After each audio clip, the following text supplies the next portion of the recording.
Hello, everyone. Welcome back to Classic Comics. Well, it's finally here, the last chapter of the Snyderverse. Aquaman The Lost Kingdom has hit theaters to close out the year. But is it any good? The first Aquaman movie was a CGI laden spectacle that wound up becoming a hit in theaters 5 years ago, which has it really been that long since the first one already? It's hard to believe. Now, there will be spoilers with this review, so if you haven't watched it yet, you may want to do that first and then come back. Aquaman 2 picks up with Arthur ruling Atlantis, and he and Mera are married with an infant son named Arthur Jr. Arthur is frustrated because there's a high council in Atlantis that has to approve all his actions. In other words, he's limited in what he can actually do. Now, he wants Atlantis to reveal itself and establish diplomatic relations with the surface, but the Council is opposed to that. Meanwhile, Black Manta is searching for hidden caches of Atlantean technology that he can use to repair his suit, which was damaged in the first movie. He finds one, but also finds a trident that gives him tremendous mystical powers, and he is possessed by an ancient Atlantean king who promises even greater power if Manta will free him from his imprisonment. He also captures an Atlantean submarine and some other vehicles. Now, we learn that this technology runs on a substance called orichalcum, I think is what it's called, and he raids several locations to stockpile more of it. We learn that the orichalcum is very polluting. It produces lots of greenhouse gases, which is why the Atlanteans stopped using it long ago. Manta starts using this ancient Atlantean power plant or something to burn the orichalcum, which starts to accelerate global warming and start melting the ice caps. After he attacks Atlantis, Arthur realizes that Manta has become more powerful and he needs help to defeat him.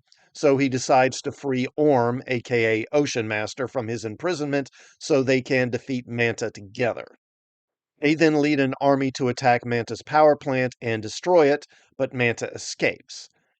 They learn that Manta is possessed by Kordax, who is the brother of Atlan, the Atlantean king whose trident Arthur won in the first movie. Now, Atlan created a spell that keeps Kordax imprisoned, sealing it with his own blood, and as a result, only someone who carries his bloodline, i.e., one of his descendants, can then undo the spell. So while they quickly realize that Arthur and Orm both qualify, Manta can also use the blood of Arthur's infant son as well. They race to intercept Manta before he can abduct Arthur Jr., but they're too late. And then they have to race to the South Pole to stop him from sacrificing Arthur Jr. to free Kordax. So that's all I'll say about the plot. I won't give away more than that, but I think it's safe to say Aquaman 2 has an uphill climb to succeed at the box office. Projections say it's going to be a bigger flop than the Marvels, which is hard to believe. But it's not hard to figure out why this movie might bomb. It's the final installment of the Snyderverse, which has been a lame duck franchise for over a year now. And let's face it, it was never really all that successful in the first place, aside from the first Aquaman and Wonder Woman movies. Then there's the general superhero fatigue that seems to be affecting all superhero films this year. And of course, there's the presence of Amber Heard, which angers a lot of people due to her treatment of Johnny Depp and the whole court case thing. So it's not surprising that this movie doesn't seem poised for success. I went to an early evening showing Thursday and there were about 15 people in the theater. If this film fails, though, I think it's going to be too bad, really, because I quite enjoyed Aquaman 2. I think it's very much of a piece with the first film.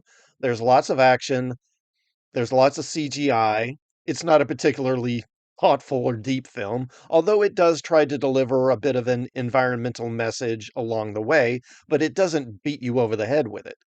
And there are also themes of family and brotherhood and forgiveness, things that I think most people wouldn't have a problem with. The performances aren't going to win any Oscars, but they're fine.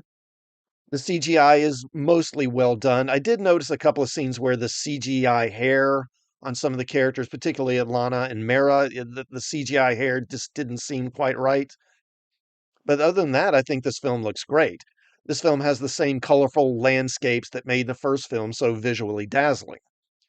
For what it's worth, I really enjoyed the film a lot more than Avatar 2, which I found to be quite boring.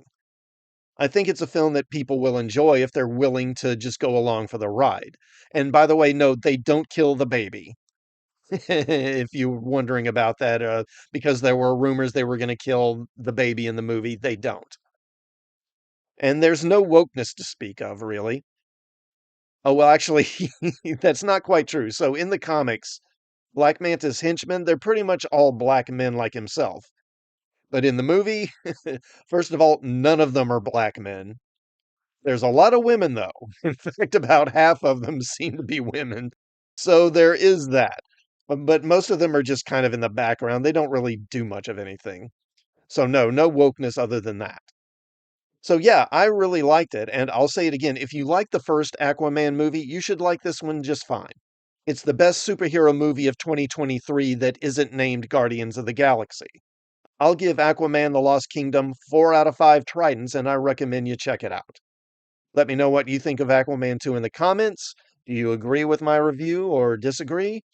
And while you're at it, please do like this video and sub to the channel, and also check out some of my other videos while you're here. And I will see you all next time. Thanks for watching.